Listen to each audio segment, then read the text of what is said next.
Hello students, welcome to daily AIA PGT practice questions organized by Aaptar Veda classes. Daily, you are given a target of 10 questions and the time limit given to you is 15 minutes.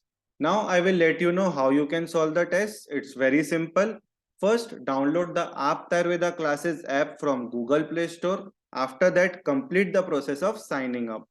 Once you have signed up, you have to enroll to daily live test course, and after enrolling, you can start appearing for the test. Once you are done with solving all the 10 questions, you can check the right answers with us on our YouTube channel, that is Aapta Ayurveda classes. So now let us begin with today's set of 10 questions. First question, arrange the process of research. A is selecting sample, B data analysis, C formation of research question, D is data collection, E is conceptualizing data. ठीक है, अब देखिए आपको ये जो 5 statements दिए गए हैं उसको आपको अरेंज करना है स्टार्टिंग से लेके एंड तक। तो पहले क्या किया जाता है? पहले किया जाता है फॉर्मेशन ऑफ रिसर्च क्वेश्चन।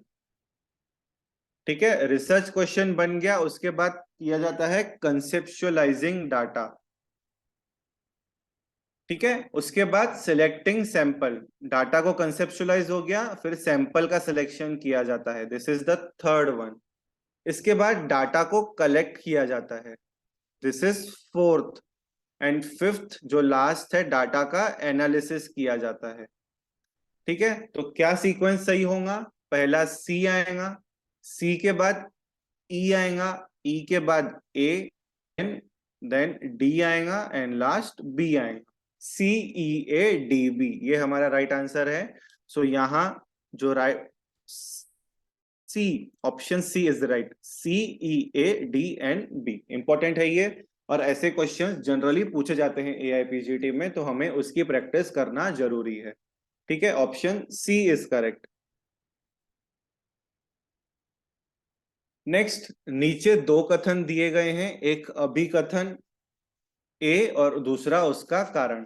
अब देखिए स्टूडेंट्स, एआईपीजीटी में रीजन असर्शन के क्वेश्चंस आना भी शुरू हुए हैं, तो हम हमारे ये 10 क्वेश्चंस के थ्रू हम उसकी प्रैक्टिस भी आपसे जरूर लेंगे।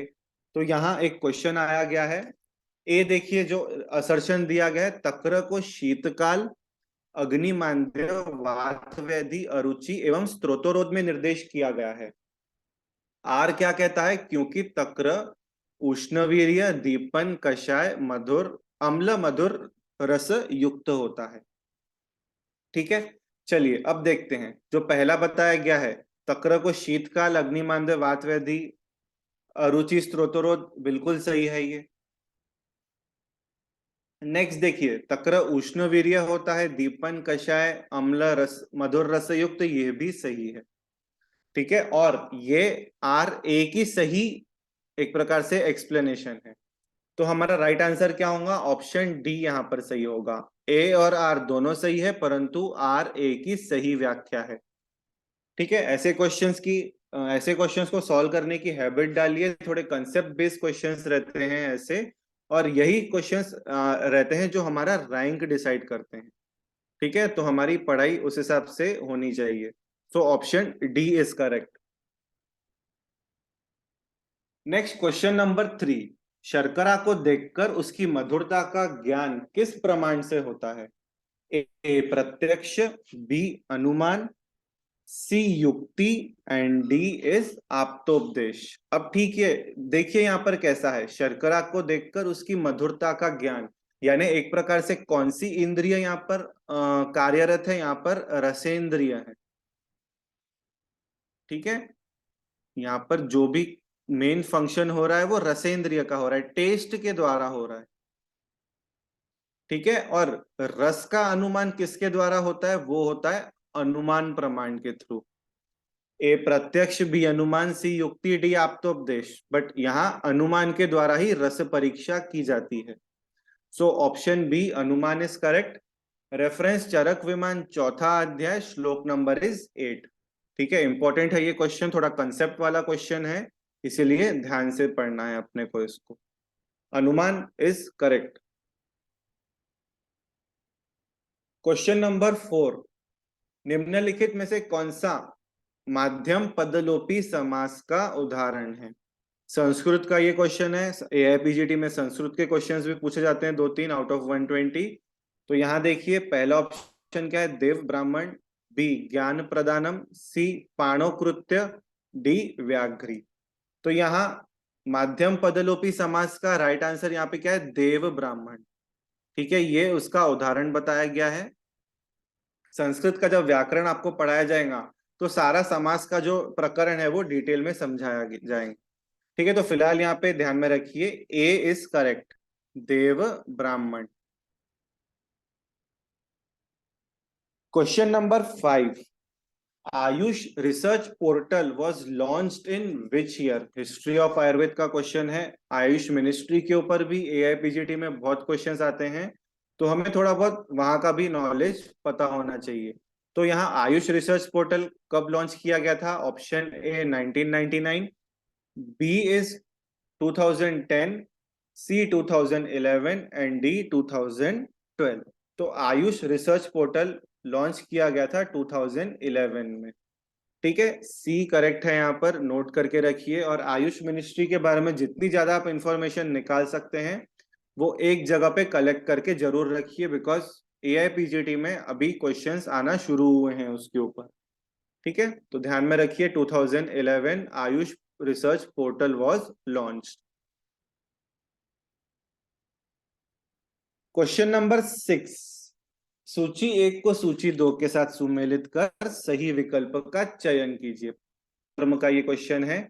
सूची 1 में बस्ती काले वर्ज्य, सूची 2 में तज्जन्य व्यापद, यानी बस्ती काल में क्या वर्ज्य है और अगर वर्ज्य नहीं किया गया तो उससे क्या व्यापद हो सकता है, उनमें हमको मैच करना है। तो सूची 1 में क्या दिया है, उच्च भाष्य, अतिभाष्य, रथशोभ, विषम अहिताशन, व्यववाय।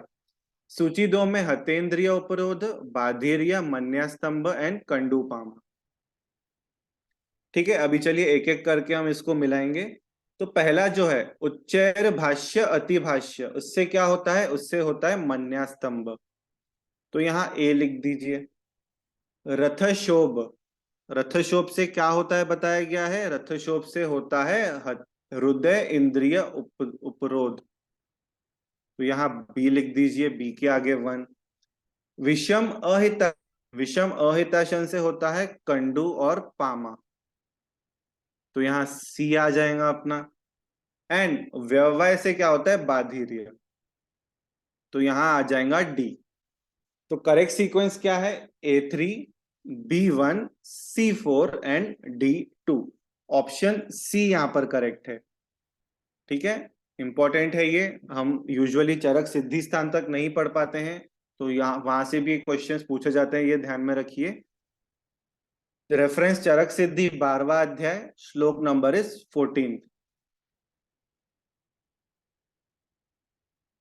Question number 7, which of the following statement is incorrect? Correct incorrect देखिए ध्यान से पढ़िएगा, इसलिए बोल्ड किया, इसलिए वहां पे सबको कैपिटल में लिखा है इनकरेक्ट को।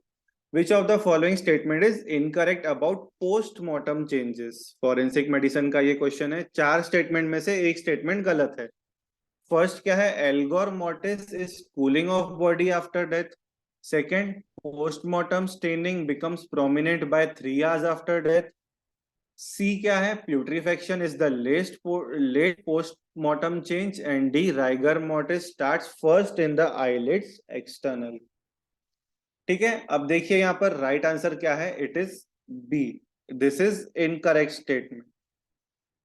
ठीक है, postmortem staining becomes permanent after 3 hours after death नहीं, विद इन 1 आवर में परमानेंट हो जाता है। ठीक है, तो वो ध्यान में रखिए आप, इंपॉर्टेंट है ये। Option B is correct. Question number 8, Ashtanga हृदय मतानुसार मूर्धनि तैल निम्नोक्त में से कौन सी ऋतु में निर्दिष्ट है? स्वस्थ वृत्त का ये क्वेश्चन है। Option A Hemant, B Sharad, C Varsha and D is Vasant. तो मूर्धनि तैल ये हेमंत ऋतु में निर्दिष्ट है, इंपॉर्टेंट है, नोट करके रखिए। रेफरेंस है अष्टांग हृदय सूत्र स्थान, 3रा अध्याय 10वां श्लोक। ठीक है, हेमंत इज करेक्ट। नेक्स्ट, छेदेन मंडलाग्रेन जिह्वोपरि तु संस्थितम, उपरोक्त संदर्भ कौन से तालुगत रोग में वर्णित है? ठीक है, ए गलशुंडिका, बी कच्छप, सी कंठशालुक, डी उपजिह्वा। अब देखिए यहाँ पर श्लोक का क्या मीनिंग है कि छेदन करने को बताया गया है मंडलाग्र शस्त्र से, कहां पर? जिह्वा के ऊपर। तो वो बताया गया है गलशुंडिका रोग में। इंपॉर्टेंट है ये, नोट करके रखिए। ठीक है, रेफरेंस आपको मिलेगा सुश्रुत चिकित्सा 22वां अध्याय, श्लोक नंबर इज 50। ठीक है,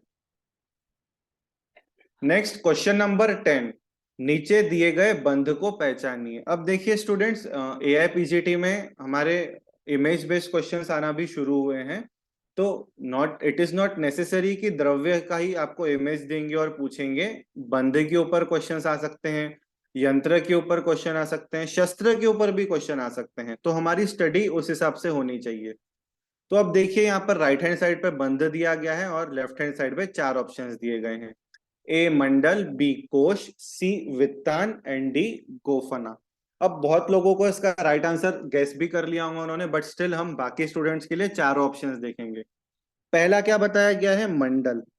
मंडल यानी वृत्त अंग, जो भी गोल रीजन्स है, जैसे उदर हो गया, उरु हो गया, बाहु हो गया, यहाँ पर मंडल बंध बांधना चाहिए। कोश कहां पर बांधते हैं? कोश यानी शीट बैंडेज जिसको कहते हैं, अंगुष्ट अंगुली पर्व। ठीक है, राइट आंसर हमको मिल गया है यहाँ पर, अंगुष्ट और अंगुली पर्व में बताया गया है।